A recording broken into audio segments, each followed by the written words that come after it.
Hi viewers, welcome to Sheela cooking ಚಾನಲ್ಗೆ ಸ್ವಾಗತ. ಹಾಗೆ ಇವತ್ತು ರೆಸಿಪಿ ಬಂದುಬಿಟ್ಟು ನಾನು ಹೀರೆಕಾಯಿ ಎಣ್ಗಾಯಿ ಪಲ್ಯ ಮತ್ತು ಅಕ್ಕಿ ರೊಟ್ಟಿ ಮಾಡೋದು ಹೇಗೆ ಅಂತ ತೋರಿಸ್ಕೊಡ್ತಾನೆ. ತುಂಬ ಟೇಸ್ಟಿಯಾಗಿ ಕೂಡ ಇರುತ್ತೆ, ಸಿಂಪಲ್ಲಾಗಿ ಮಾಡ್ಕೊಬೋದು. ಹಾಗೆ ಬದನೆಕಾಯಿ ಎಣ್ಗಾಯಿ ಪಲ್ಯ ತಿಂದು ಬೇಜಾರಾಗಿ ಈ ರೀತಿಯಾಗಿ ಮಾಡ್ಕೊಳ್ರಿ. ಹಾಗೆ ಸಿಂಪಲ್ಲಾಗಿ ಟೇಸ್ಟಿಯಾಗಿ ಕೂಡ ಇರುತ್ತೆ, ಹಾಗೆ ಹೆಲ್ತಿಯಾಗೂ ಕೂಡ ಇರುತ್ತೆ.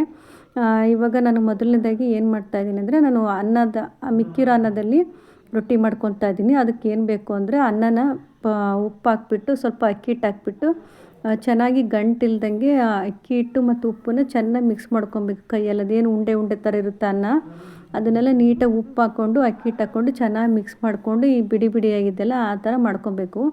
ಅದನ್ನು ಜಾರ್ ತೊಗೊಂಡು ಜಾರಿಗೆ ತಳ ಏನಾರು ಅಂಟಿತು ಅಂದರೆ ಸ್ವಲ್ಪ ಹಿಟ್ಟು ಹಾಕ್ಕೊಬೇಕು, ಅಕ್ಕಿ ಹಿಟ್ಟು ನೀರು ಹಾಕದೇ ಜಾರಿಗೆ ಎಷ್ಟು ಹಿಡ್ಸುತ್ತೆ ನೋಡ್ಕೊಂಬಿಟ್ಟು ಸ್ವಲ್ಪ ಸ್ವಲ್ಪನೇ ಸೇರಿಸ್ಕೊಂಡು ಆನು ಆಫು ಮಾಡಿದರೆ ಈ ಉಂಡೆ ಥರ ಬರುತ್ತೆ. ಅದನ್ನು ನೀರು ಹಾಕ್ಬಿಟ್ಟು ನಮಗೆ ಎಷ್ಟು ತೆಳಬೇಕು ಅಷ್ಟು ನಾದ್ಕೊಂಡು ಉಜ್ಜಿದ್ರೆ ರೊಟ್ಟಿ ರೆಡಿಯಾಗುತ್ತೆ. ಮತ್ತು ಮಿಕ್ಸಿ ಹಾಕ್ಕೊಬೇಕಾದ್ರೆ ಯಾವುದೇ ರೀತಿಯಾಗಿ ನೀರು ಹಾಕ್ಕೊಬಾರ್ದು, ಹಾಗೇ ರುಬ್ಕೊಬೇಕು. ನಾನಿಲ್ಲಿ ಮೊದಲನೇದಾಗಿ ಏನು ಮಾಡ್ತೀನಿ, ಹೀರೆಕಾಯಿ ತೊಗೊಂಡು ಚೆನ್ನಾಗಿ ಸಿಪ್ಪೆನೆಲ್ಲ ಮೇಲ್ಗಡೆ ತೆಗಿತಾ ಇದ್ದೀನಿ.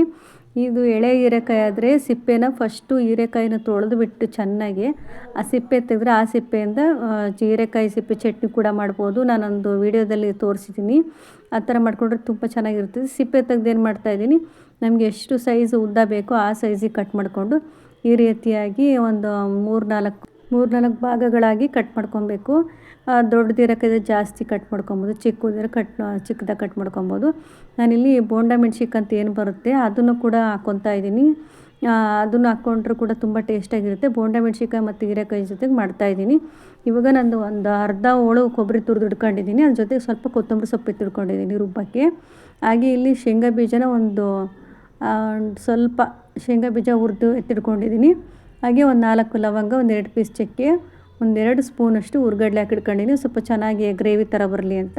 ಹಾಗೆ ದೊಡ್ಡದಾಗಿರೋದು ಒಂದು 2 ಬೆಳ್ಳುಳ್ಳಿ, ಒಂದೂವರೆ ಇಂಚಷ್ಟು ಶುಂಠಿ, ಒಂದು 2 ಟೊಮೆಟೊ, ಹಾಗೆ ಒಂದು 3 ಈರುಳ್ಳಿನ ಹೆಚ್ಚಿಟ್ಕೊಂಡಿದ್ದೀನಿ. ಇವಾಗ ನಾವು ಮೊದಲನೇದಾಗಿ ಈರುಳ್ಳಿ, ಟೊಮೆಟೊ ಹಣ್ಣು, ಶುಂಠಿ ಎಲ್ಲ ಏನು ಹೆಚ್ಚಿಟ್ಕೊಂಡಿದ್ದೀನಲ್ಲ ಅದನ್ನು ಕೂಡ ಇವಾಗ ರುಬ್ಬಕ್ಕೆ ಮಿಕ್ಸಿಗೆ ಹಾಕ್ಕೊತಾ ಇದ್ದೀನಿ. ಕೊಬ್ಬರಿ ಹಾಗೆ ಕೊತ್ತಂಬರಿ ಸೊಪ್ಪು ಅದನ್ನು ಸಹ ಸೇರಿಸ್ಕೊತಾ ಇದ್ದೀನಿ. ಎಲ್ಲ ಒಟ್ಟಿಗೆ ರುಬ್ಕೊಂಡ್ಬಿಟ್ರೆ ಆಗುತ್ತೆ. ಒಂದು ಅರ್ಧ ಟೀ ಸ್ಪೂನಷ್ಟು ಜೀರಿಗೆ ಹಾಕ್ಬೇಕು ಸ್ವಲ್ಪ ಟೇಸ್ಟಿಗೋಸ್ಕರ. ಹಾಗೆ ಇದಕ್ಕೆ ಅರಿಶಿನ ಪುಡಿ, 1-2 ಸ್ಪೂನು, 2ರಿಂದ 3 ಸ್ಪೂನ್ ಧನಿಯಾ ಪುಡಿ ಹಾಕ್ಕೊಬೇಕು. ಇವಾಗಲೇ ಒಟ್ಟಿಗೆ ಹಾಕ್ಕೊಂಡು ಎಲ್ಲ ಮಿಕ್ಸ್ ಮಾಡ್ಕೊಬೇಕು. ಅದರಲ್ಲಿ ನಾನು 1 ಸ್ಪೂನು ಖಾರ ಪುಡಿ ಹಾಕ್ಕೊತಿದ್ದೀನಿ, ಯಾಕೆಂದರೆ ಹಸಿಮೆಣ್ಸಿನ್ಕಾಯಿ ಖಾರ ಇದೆ ಅಂತ ಹೇಳ್ಬಿಟ್ಟು ಖಾರ ಪುಡಿ ಹಾಕ್ಕೊತೀನಿ. ಹಾಗೆ ಸ್ವಲ್ಪ ರುಚಿಗೆ ತಕ್ಕಷ್ಟು ಉಪ್ಪು ಹಾಕ್ಕೊತ, ನಮಗೆ ಗೊತ್ತಾಗುತ್ತಲ್ಲ ಮೀಡಿಯಮ್ಗೆ ಎಷ್ಟು ಹಾಕ್ಕೊಬೇಕು ಅಂತ ಅಷ್ಟು ಹಾಕ್ಕೊತಾ ಇದ್ದೀನಿ ನಾನು. ಇದಕ್ಕೆ ಇವಾಗ ತರಿಯಾಗಿ ರುಬ್ಕೊಬೇಕು. ತುಂಬ ನೈಸಾಗಿ ರುಬ್ಕೊಂಡ್ರೆ ಸಾಂಬಾರು ಥರ ಆಗಿಬಿಡುತ್ತೆ. ಸ್ವಲ್ಪ ತರಿಯಾಗಿ ರುಬ್ಕೊಬೇಕು. ಅದಾದ ತಕ್ಷಣ ನೆಕ್ಸ್ಟ್ ಒಂದು ಪಾತ್ರೆ ತೊಗೊಂಡು ಅದಕ್ಕೆ ಎಣ್ಣೆ ಹಾಕ್ಬಿಟ್ಟು, ಎಣ್ಣೆ ಕಾದ ನಂತರ ಒಂದು ಈರುಳ್ಳಿ ಹೆಚ್ಚು ಹಾಕ್ಕೊತೀನಿ ಒಗ್ಗರಣೆಗೆ. ಹಾಗೆಯೇ ಸ್ವಲ್ಪ ಬಾಡಿಸ್ಕೊಂಡ್ರೆ ಸಾಕು, ಚಿಕ್ಕದಾಗಿ ಕೂಡ ಹೆಚ್ಕೊಬೋದು. ನಾನಿಲ್ಲಿ ದೊಡ್ಡದಾಗಿ ಈರುಳ್ಳಿ ಹೆಚ್ಚಿಟ್ಕೊಂಡಿದ್ದೀನಿ. ಇದಕ್ಕೆ ಸ್ವಲ್ಪ ಫ್ರೈ ಆಗಿರೋದಕ್ಕೆ ಏನು ಮಾಡಬೇಕು, ನಾವು ಮೆಣ್ಸಿನ್ಕಾಯಿ ಹೆಚ್ಚಿಟ್ಕೊಂಡಿದ್ದೆನಲ್ಲ ಅದನ್ನು ಎಣ್ಣೆನ ಒಳಗಡೆ ಫ್ರೈ ಮಾಡಬೇಕು. ಚೆನ್ನಾಗಿ ಎಣ್ಣೆ ಒಳಗಡೆ ಫ್ರೈ ಆದರೆ ಖಾರ ಕೂಡ ಇರೋಲ್ಲ, ಟೇಸ್ಟ್ ಕೂಡ ಚೆನ್ನಾಗಿ ಬರುತ್ತೆ, ಹಸಿ ಥರ ಇರೋಲ್ಲ ಮೆಣ್ಸಿನ್ಕಾಯಿ. ಇದಕ್ಕೆಲ್ಲ ಏನು ತುಂಬೋದು ಬೇಡ ಒಳಗಡೆ ಮೆಣ್ಸಿನ್ಕಾಯಿಗೆ, ಅದು ಹಾಗೆ ಬೆಂದರೆ ಸರಿ ಹೋಗುತ್ತೆ. ಹೀರೆಕಾಯಿಗೆ ಈ ರೀತಿಯಾಗಿ ಜಾರಲ್ಲಿ ಒಂದೊಂದಕ್ಕೆಲ್ಲ ತುಂಬಿ ಎತ್ತಿಟ್ಕೊತಾ ಇದ್ದೀನಿ ನಾನು. ನೋಡಿ ಇವಾಗ ಮೆಣ್ಸಿನ್ಕಾಯಿ ಚೆನ್ನಾಗಿ ಎಣ್ಣೆ ಒಳಗಡೆ ಫ್ರೈ ಆಗಿದೆ. ಇದಕ್ಕೆ ನಾನು ಏನು ತುಂಬಿಟ್ಕೊಂಡಿದ್ದೆಲ್ಲ ಅದನ್ನೆಲ್ಲ ಹಾಕ್ತಾಯಿದ್ದೀನಿ ಪಾತ್ರೆಯಲ್ಲಿ. ಇದು ಏನಿಲ್ಲ ಅಂದರೆ ಒಂದು 1/4 ಗಂಟೆ ಚೆನ್ನಾಗಿ ಬೇಯಬೇಕು.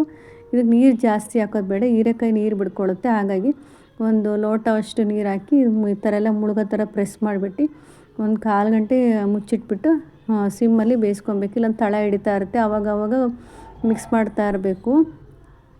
ಮಿಕ್ಸ್ ಮಾಡ್ತಾಯಿದ್ದು ಒಂದು 10 ನಿಮಿಷ 1/4 ಗಂಟೆ ಚೆನ್ನಾಗಿ ಬೆಂದಾದಮೇಲೆ ನೋಡಿ ಬೆಂದು ಚೆನ್ನಾಗಿ ಎಣ್ಣೆ ಬಿಡ್ಕೊಂಡಿದೆ. ಇದಕ್ಕೆ ಸ್ವಲ್ಪ ಕೊತ್ತಂಬರಿ ಸೊಪ್ಪನ್ನ ಮೇಲ್ಗಡೆ ಉದುರಿಸ್ಬಿಟ್ಟು ಮತ್ತೆ ಸರಿ ಮಿಕ್ಸ್ ಮಾಡಿಬಿಟ್ರೆ ಸೂಪರಾಗಿರೋದು ಹೀರೆಕಾಯಿ ಎಣ್ಗಾಯಿ ಪಲ್ಯ ರೆಡಿ ಆಯಿತು. ತುಂಬ ಚೆನ್ನಾಗಿ ಟೇಸ್ಟಾಗಿ ಕೂಡ ಬಂದಿತ್ತು. ನಾನಿಲ್ಲಿ ಇದಕ್ಕೆ ಅಕ್ಕಿ ರೊಟ್ಟಿ ಮಾಡ್ಕೊತಾ ಇದ್ದೀನಿ. ಎಷ್ಟು ಚೆನ್ನಾಗಿ ಬಂದಿತ್ತು ಅಂದರೆ ಪೂರಿ ಥರ ಉಬ್ಬುತ್ತಾಯಿತ್ತು, ಅಷ್ಟು ಚೆನ್ನಾಗಿ ಬಂದಿತ್ತು ರೊಟ್ಟಿ ಮಾತ್ರ. ನೋಡಿ ಯಾವುದೇ ಸರಿ ಮಾಡಿಲ್ಲ ಏನಿಲ್ಲ, ಉಳಿದಿರೋ ಅನ್ನದಲ್ಲಿ ಮಾಡ್ತಾ ಇರೋದು ರೊಟ್ಟಿ. ತುಂಬಾ ಚೆನ್ನಾಗಿ ಬಂದಿತ್ತು ರೊಟ್ಟಿಗೂ ಮತ್ತು ಹೀರೆಕಾಯಿ ಪಲ್ಯಕ್ಕೂ ತುಂಬಾ ಚೆನ್ನಾಗಾಯಿತು. ನೀವು ಬಟ್ಟೆಯಲ್ಲಿ ಈ ಥರ ಪ್ರೆಸ್ ಮಾಡ್ಕೊತ ಹೋದರೆ ಉಬ್ಬುತ್ತೆ. ಸುಂಚ್ಕದಲ್ಲೆಲ್ಲ ಮಾಡಿದ್ರೆ ಅಷ್ಟೊಂದು ಉಬ್ಬಲ್ಲ. ಬಟ್ಟೆಯಲ್ಲಿ ಪ್ರೆಸ್ ಮಾಡ್ಕೊಂಡು ಹೋಗ್ಬೇಕು. ಈ ರೀತಿಯಾಗಿ ಪಲ್ಯ, ಹೀರೆಕಾಯಿ ಪಲ್ಯ ಮತ್ತು ರೆಡಿಯಾಗೋಯಿತು. ತುಂಬಾ ಚೆನ್ನಾಗಿ ಬಂದಿತ್ತು, ಸೂಪರಾಗಿ ಬಂದಿತ್ತು. ಸರಿ ಈ ರೀತಿ ಟ್ರೈ ಮಾಡಿ ಮುಳುಗಾಯಿ ಪಲ್ಯ ತಿಂದೆಲ್ಲ ಬೇಜಾರಾಗಿದ್ರೆ ಅಂತಂದು ಹೇಳ್ಬಿಟ್ಟು ಮೆಣಸಿನ್ಕಾಯಿ ಮತ್ತು ಹೀರೆಕಾಯಿ ಸೇರಿಸಿ ಮಾಡಿರೋದು ತುಂಬ ಟೇಸ್ಟಾಗಿ ಕೂಡ ಬಂದಿತ್ತು. ಈ ಪಲ್ಯನ ಜೋಳದ ರೊಟ್ಟಿ ಜೊತೆ ಕೂಡ ಬ್ಯಾಟಿಂಗ್ ಮಾಡ್ಬೋದು, ತುಂಬಾ ಸೂಪರಾಗಿರುತ್ತೆ. ನೋಡಿದ್ರಲ್ಲ ಎಷ್ಟು ಈಸಿಯಾಗಿ ಮಾಡ್ಕೊಳ್ಳೋದು ಅಂತಂದು. ಹಾಗೆ ಈ ವಿಡಿಯೋ ಇಷ್ಟ ಇದ್ದರೆ ಪ್ಲೀಸ್ ಲೈಕ್ ಮಾಡಿ, ಹಾಗೆ ಸಬ್ಸ್ಕ್ರೈಬ್ ಮಾಡ್ಕೊಂಡು ನೋಡಿ. Thank you for watching. Thank you.